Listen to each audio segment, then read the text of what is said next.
Disney CEO Bob Iger, who just got an extension on his contract for another handful of years, was asked about his opinion on the writers and actors strike that are currently going on. And he said that Disney and nobody else will budge because the actors and the writers have unreasonable demands. Okay, so I'm not making this up. This is literally what he said. He said that their demands are not realistic and that their demands are going to be, and I quote, very, very damaging effects on the whole business. Now, let me just explain to you how much he makes in simple terms. For 2021, he made $45.9 million. For returning as CEO, he makes $27 million annually, with an additional estimated $25 million, and due to cost-cutting measures, scrapping projects, vaulting things, removing content, and all that, he stands to make even more, and the investors are making more. It is estimated that the writers and actors, the compensation that they want, would equal approximately, I want you to understand this, approximately, altogether, how much he makes in 1 year.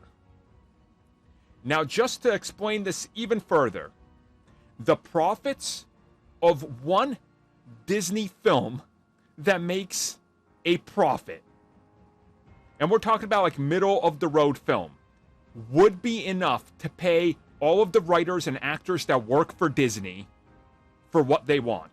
This is one of the most tone-deaf CEO things I've ever heard.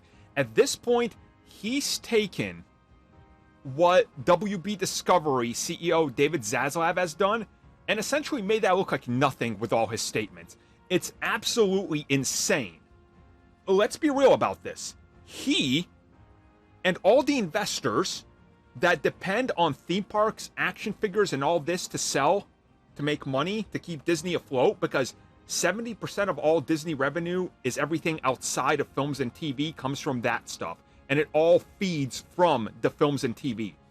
They do not want to pay any of these people anymore. Remember, there's actors out there who do TV only.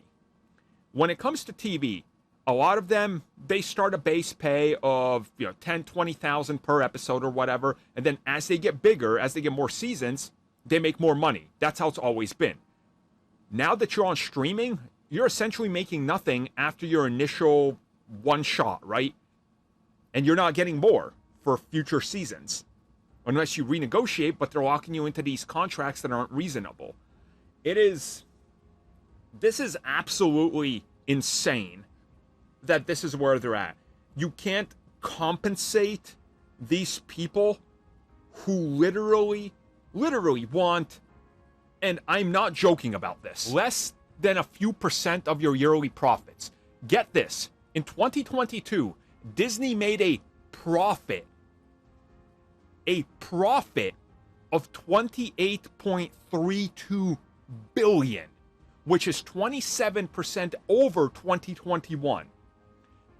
They all combined, you're understanding what I'm saying, right? All combined want less than $100 million. You guys see what I'm saying?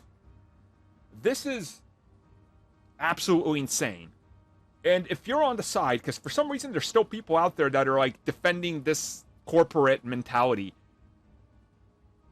you're never going to see any of this money.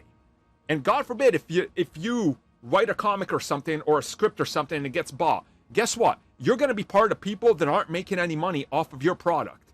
And as somebody who knows people that have sold scripts to 20th Century, who work there, they should get paid for their hard work.